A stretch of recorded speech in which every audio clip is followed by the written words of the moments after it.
That is a hard act to follow. And I was thinking that's way above Ringo's range. Isn't it? So good morning.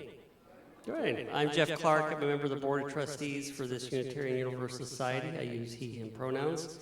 And welcome to you, old friends, new, young, old, in the Zoom and in the sanctuary. You are an essential part of our celebration today. Whether it's your first or your 1000th Sunday in our midst, we are stronger because you are with us. So we are one people of many beliefs, origins, sexualities, and genders. We're all growing, all learning, all loved. Just as you are welcome here. And as part of our effort to seek feedback on the governance of our congregation, you're invited to join us during the first 15 minutes of any board meeting, which the next one is April 17th. You can chat with us during social hour, or some of us will probably be down at the RE Open House, so you can chat with us down there, or you can email board@uusocietyamherst.org. We are grateful to be in community with you. Thank you. Come serious, come silly, come small, come large, come burdened, come light. Come into this place that holds so much, and let it hold you as you are. Your tears, your laughter, your fears, your hopes. Come in with your body and your heart. Come, let us worship. I'm the Reverend Rachael Hayes, minister of this congregation. I use she, her pronouns. I am so glad that you are here. My name is Robin Livingston. I'm a member of this congregation. I use they, them pronouns. I invite you to say our congregation's chalice lighting words with me. We light this flame to invite a world of peace, where we heal the wounds, where we share what we have with one another, where justice is another word for relationship, and we listen for what love has to say. And now I invite you to rise in body and spirit, heart and voice to sing our opening hymn, Enter, Rejoice, and Come In, on the screen and number 361 in the hymnal.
Pictures. So if any children or also anybody at all who would like to come see the pictures up front with me, you're welcome to do so. And there are also some pictures up on the screen. Come on down. All right. As our children of all ages are making their way to the front, our story today is called Inky's Amazing Escape. How a very smart octopus found his way home. I will rotate so we can all see the pictures. Oh, I will. I'll make it happen. Okay.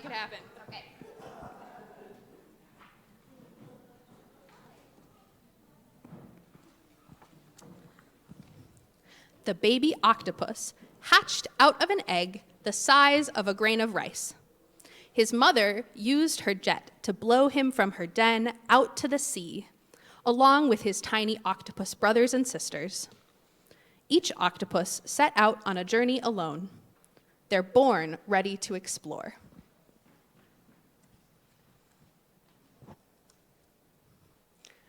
For weeks, the octopus rode the currents of the Pacific Ocean. He ate tiny scraps of food that floated by. He grew fast. Soon, he needed bigger meals: clams, fish, and octopus's favorites, crabs. To find them, the little octopus had to explore. Curious, he wondered, might there be a tasty morsel here? What about over there?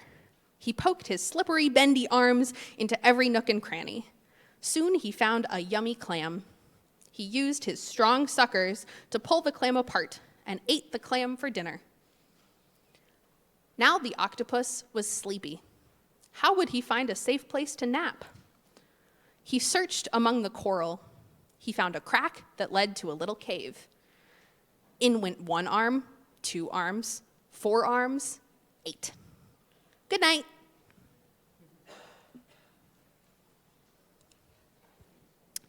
In the morning, the octopus again went exploring. What would he find today? He could both feel and taste with his suckers. But he didn't see the long green fish swimming like a banner rippling in the wind. It was a moray eel. He chomped down on 2 of the octopus's arms. Ouch. The young octopus used his jet to shoot away, head first, arms trailing behind. But the eel had bitten off the tips of 2 arms. The octopus was hungry and hurt, but he went on.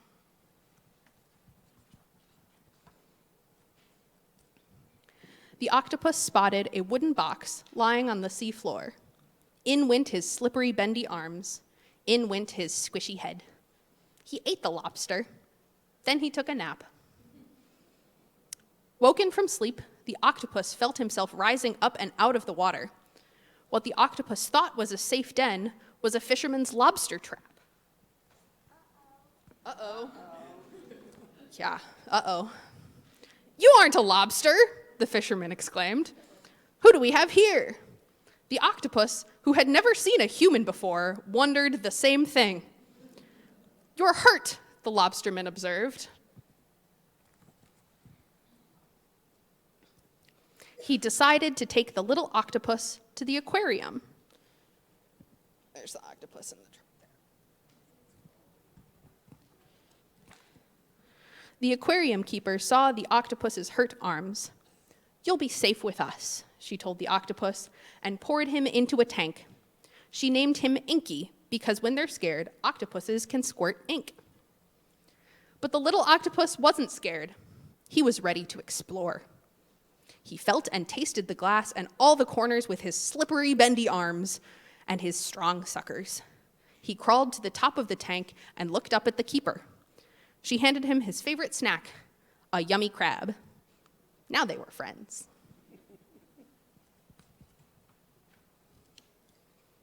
Inky liked it when the keeper petted him. Sometimes he was so happy he would change color.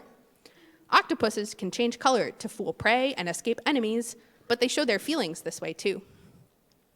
When the keeper opened the lid to his tank, Inky turned red with excitement. When he relaxed, he turned white. Sometimes he made spots on his arms. Sometimes he sprouted stripes and splotches. Inky felt better. He had fun in his tank. The keeper gave him dried corals, pots, and jars to explore. Inky poked his slippery, bendy arms into all of them. Sometimes he'd squeeze his squishy head inside. Sometimes the keeper gave Inky toys. Inky liked to take apart Lego blocks and put them back together. Me too. He liked playing with Mr. Potato Head. One time, with his suckers, he pulled off Mr. Potato Head's eyes and handed them to the starfish in his tank.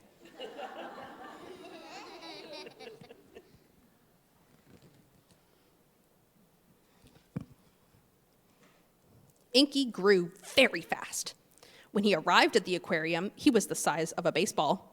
Now he was the size of a soccer ball. His arms had healed.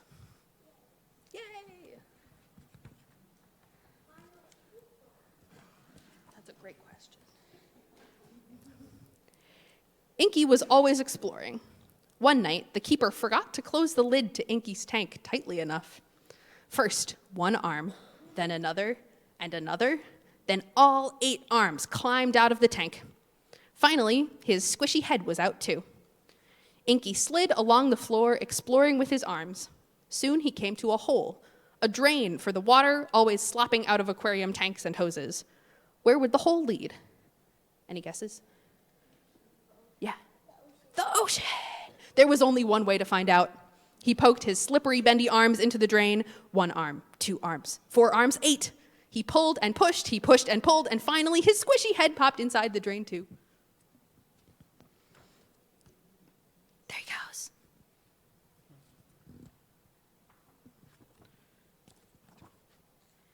Inky traveled a long way down.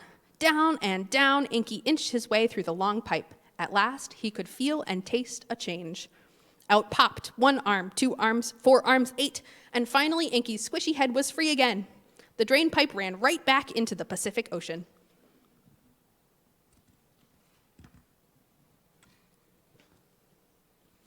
And that's where Inky is today, still ready to explore.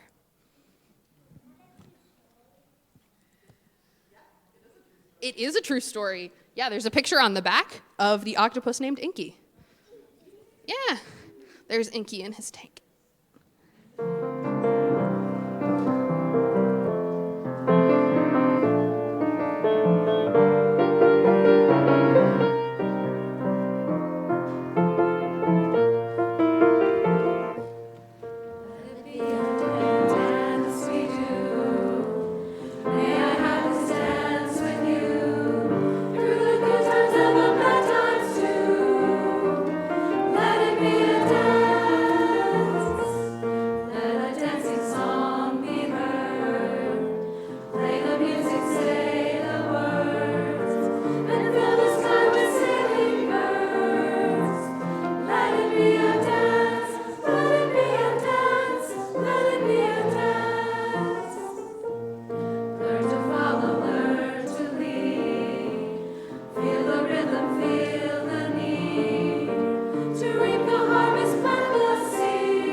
would like to begin this time together with an embodied meditation.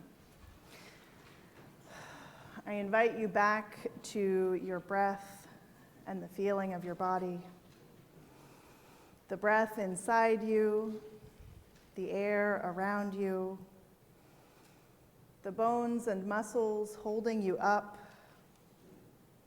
the force of gravity hugging you into the earth and the structures upon it, the floor and the chair, your own beautiful consciousness playing in this moment. Breathe in. Breathe out. Grow long. Grow deep. Be strong. Be here. Blessed be.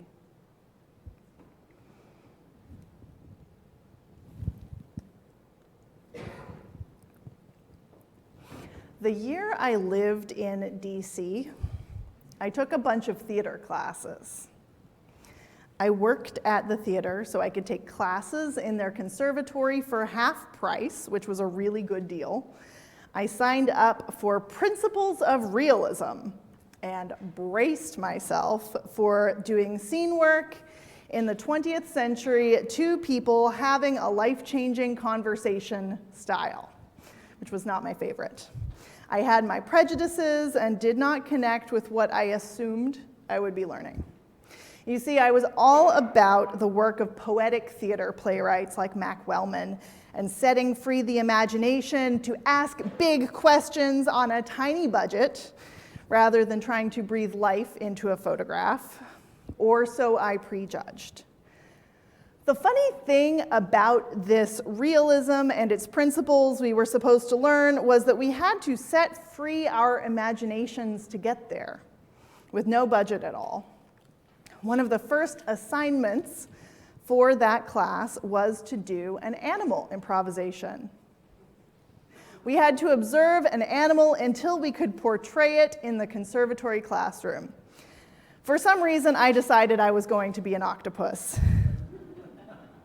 I had only ever seen an octopus once, but it seemed like a thing I needed to do.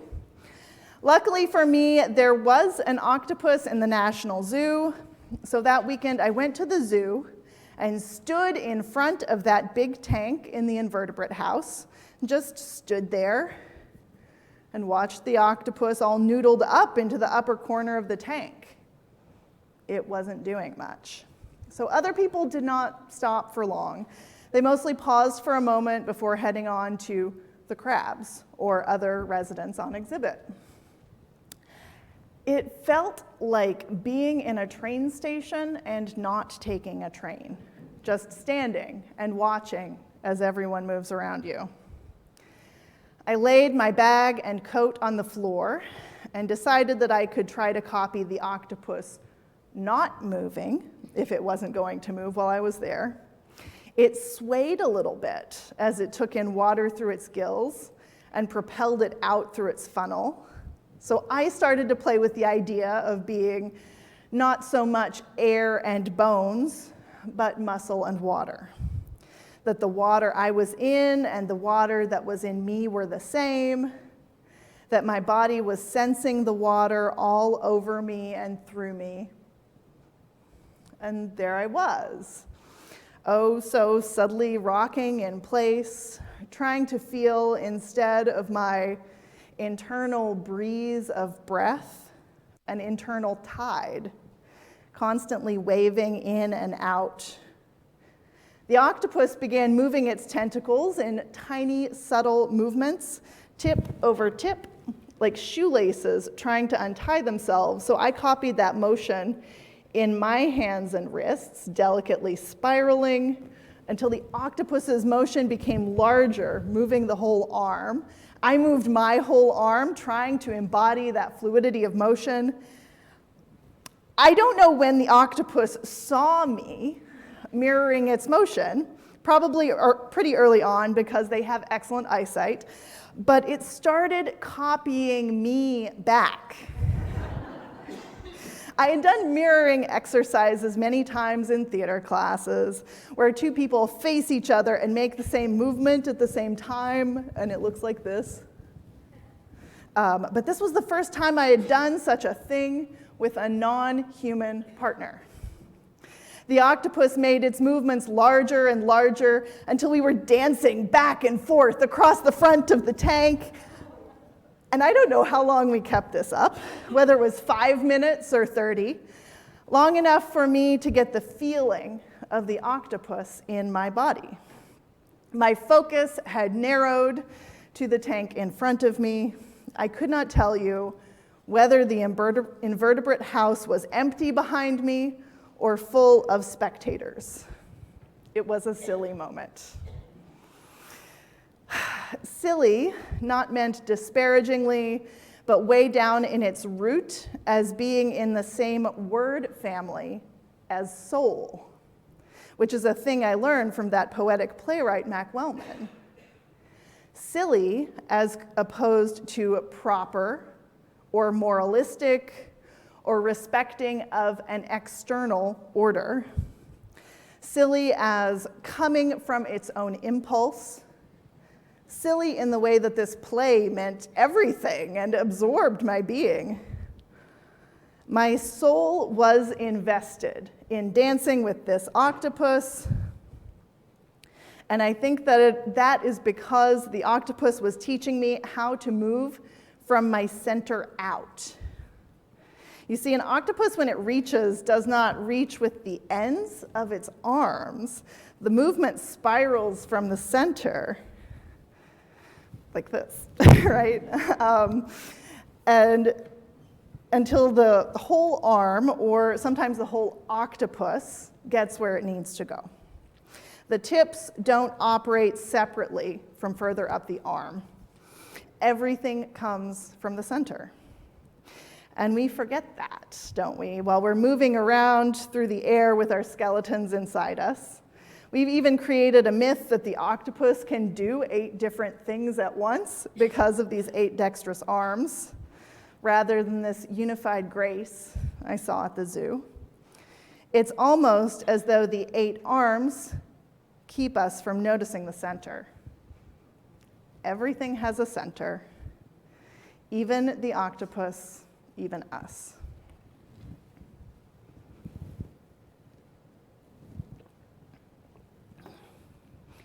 How do we connect to the center?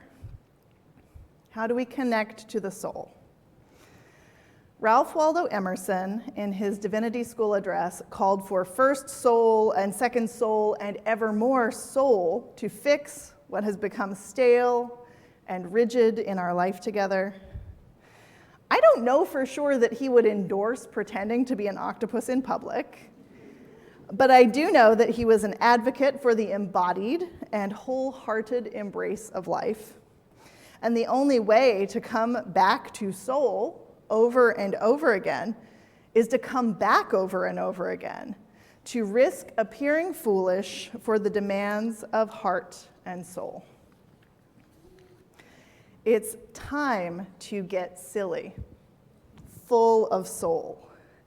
The word has meant childish, pious, and foolish at various points in its history.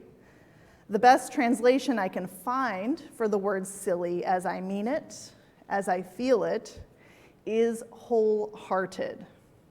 It's time to be wholehearted. It's time to love something so much that we let ourselves be beginners. This formula has become my personal theory of everything. When in doubt, how do we lean deeper into the relationship?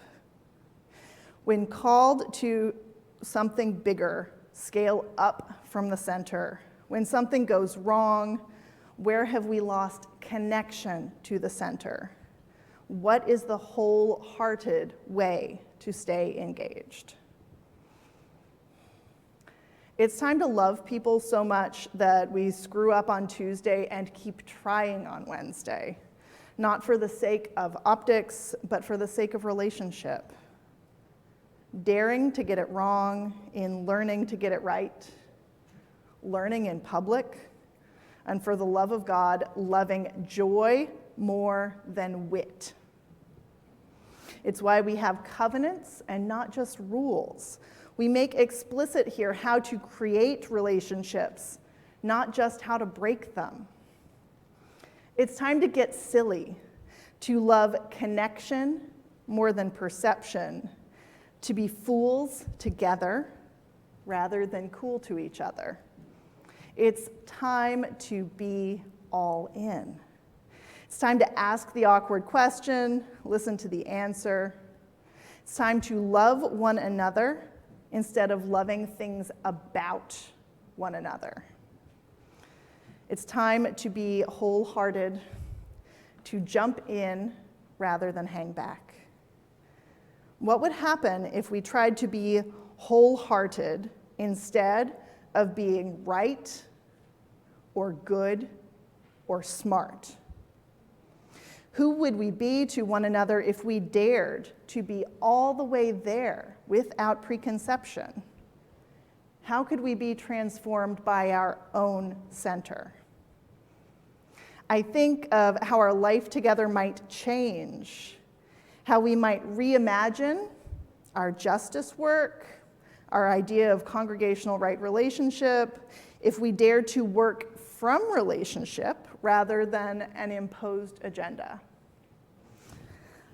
Just to be clear, I'm not saying that we can't have agendas and procedures. Don't worry, Jeff. But I am asking us to do something bigger.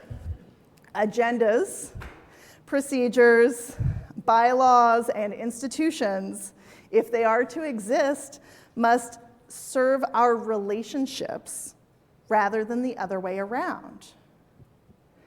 How do they move from the center out, from that impulse to connect and be in a relationship that acknowledges that you are a whole and beautiful happening in the world, just like I am, not simply my fellow committee member or my companion or my social hour friend? How do we create the pathways to relationships that acknowledge the heart in each other? To be fair, we're going to screw up. Eventually, we will treat one another as objects instead of the wonders of the universe that we all are. It happens. It happens every time there's a relationship worth having.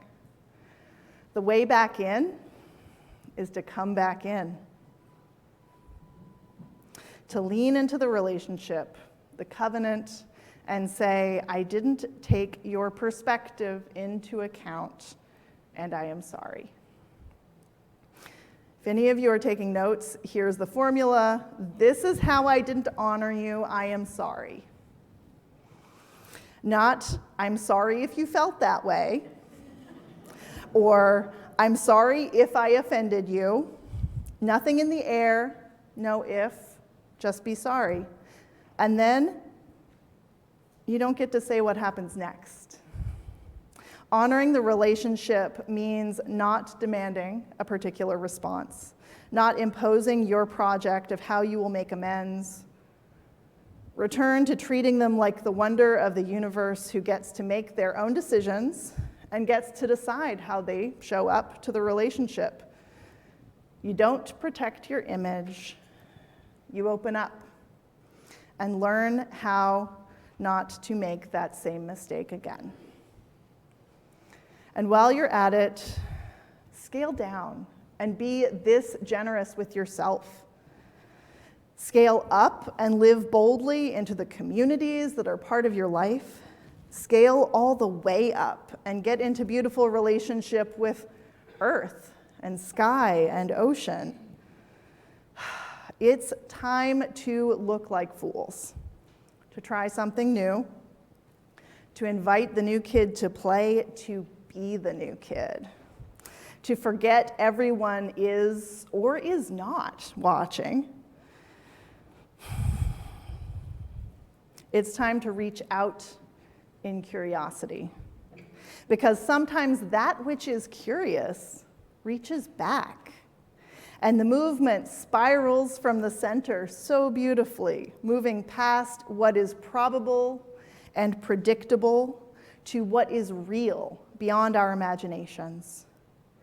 We are called to witness, and the only way to witness is from within, to get real in ourselves and our relationships, to get silly.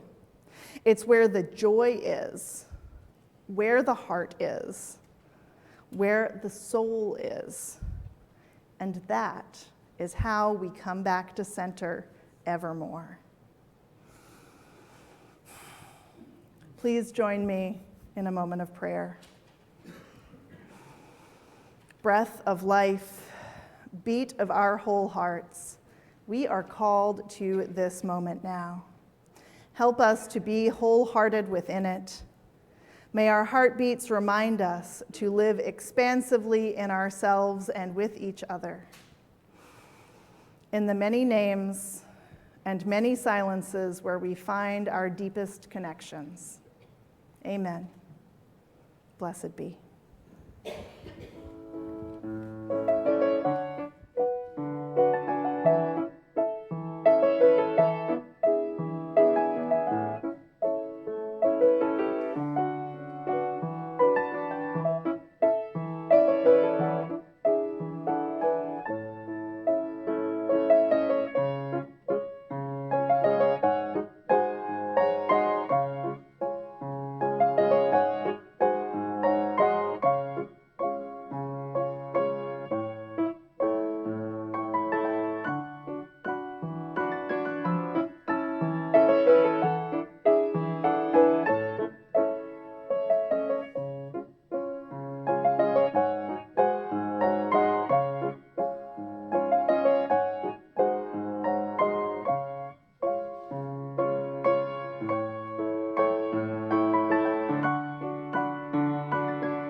Our prayer this morning was written by the Reverend Julian Jamaica Soto.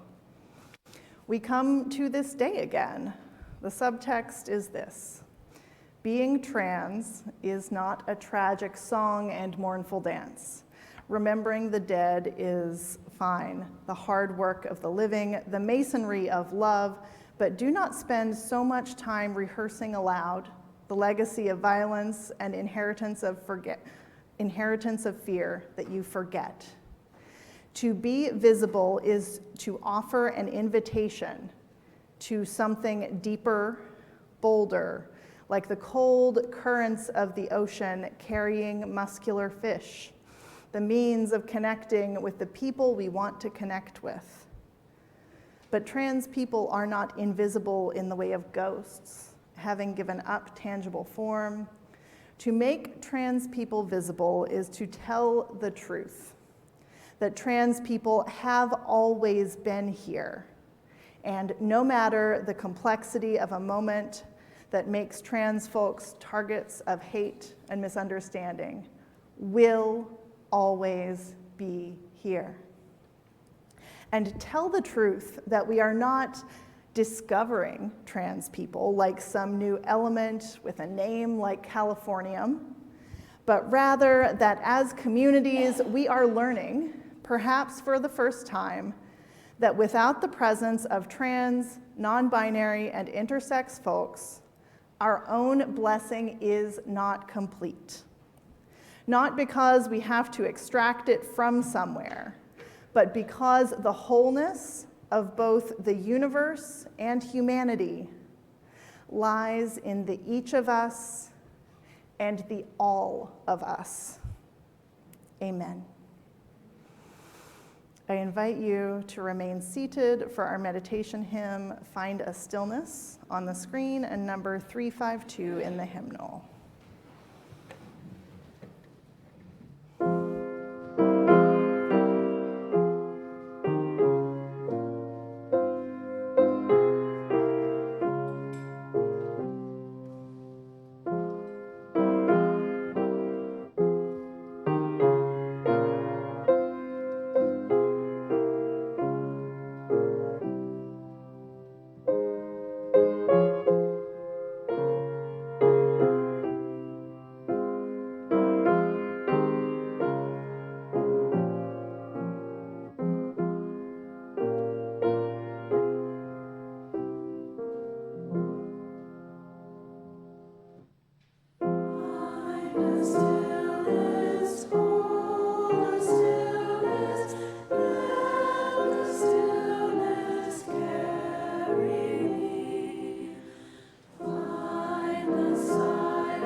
Good morning.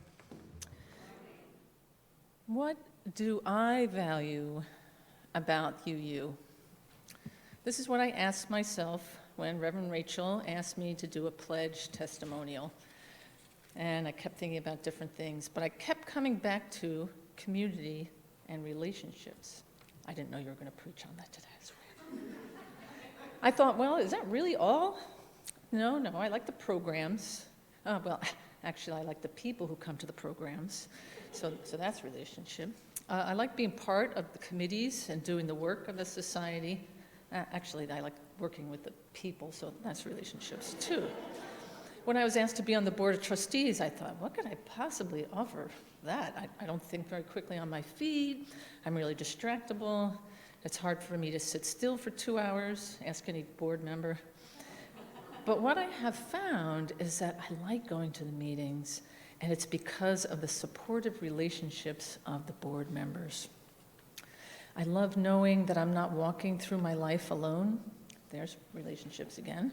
I like being part of a larger chorus when we all sing together. I like hearing an inspiring or challenging message and resetting my sights for the week ahead in this quiet space surrounded by this community of like-minded people, community and relationships again. I am a doer, and as a doer, there's always something to do and somewhere to go. I also tend to be in a hurry, so being a doer in a hurry makes it challenging to develop relationships. Social hour is a challenge for me, but I am trying. And I find it easier to actually get to know people by doing that committee work. I grew up going to a UCC church and watching my parents volunteer and pledge, so I had a good model. I was given my dime to put in the collection basket at Sunday school. There was certainly a time in my life, and Elliot in my life, when our budget was tighter, and I tried to think of my support to the UU as my volunteer work. My time at about $10 an hour, you get the idea.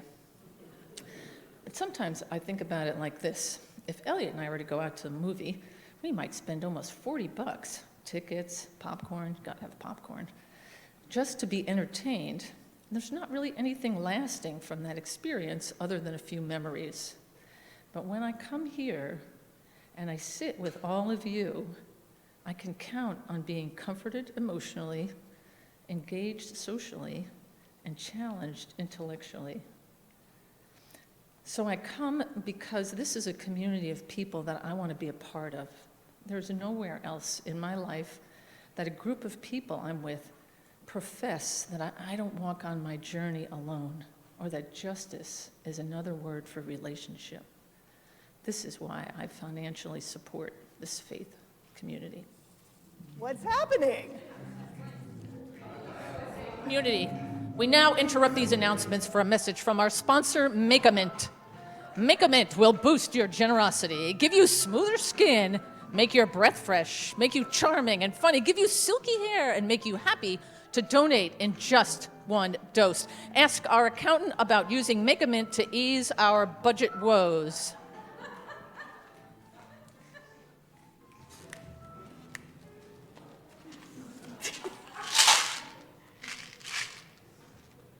Louise, I've been taking Make a Mint and feel so generous. I'd like to give lots of money to the UUSA, and my hair is so smooth. Well, maybe not so much. Did you know that the UUSA is having a fun fundraising auction on May 3rd? Maybe that's a great way to donate.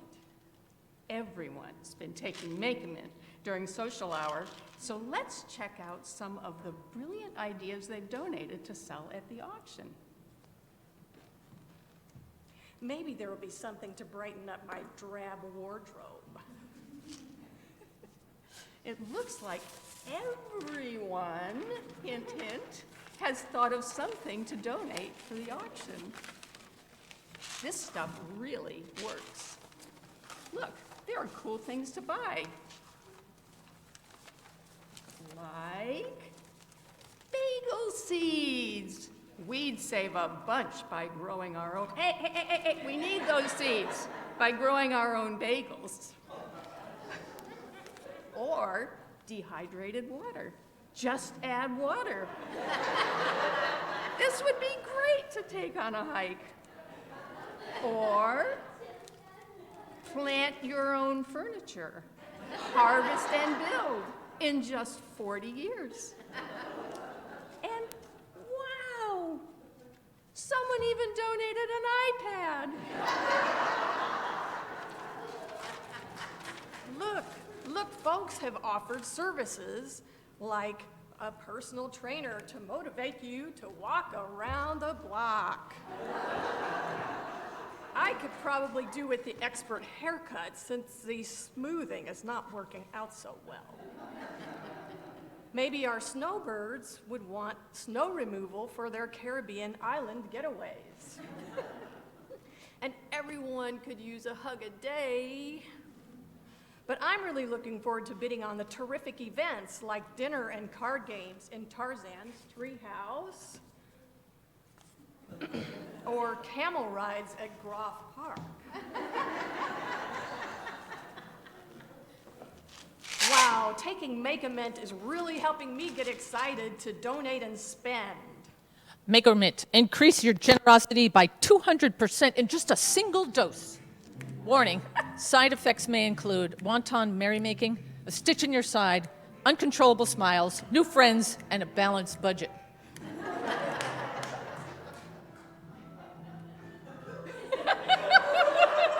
Wow. Seriously, folks, we hope everyone, or most everyone, can think of something to contribute. Your skills, your talents, your treasures, or your time. Hosted meals and events are very popular. And plan to bid on items too, or ask for a service that you would buy from someone else in the congregation. Watch soon for donation website and guidelines, and put May 3rd on your calendar to attend the auction. Thanks for listening to this word from our sponsor, Make-A-Mint.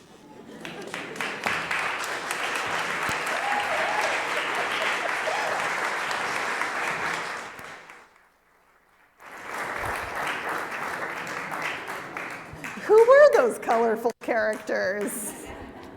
We're about to sing our closing song. You are welcome to stay right where you are, to know that you are held in the love of this congregation, or you are welcome to rise and move into a circle along the outer aisle, place your hands over your heart, or hold the hands of someone near you as we sing our closing song.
In the words of Ralph Waldo Emerson, let the breath of new life be breathed by you through the forms already existing. You shall find they become plastic and new. The remedy is first soul and second soul and evermore soul. Go in peace, wholehearted and full of soul to connect with the world. Thank you.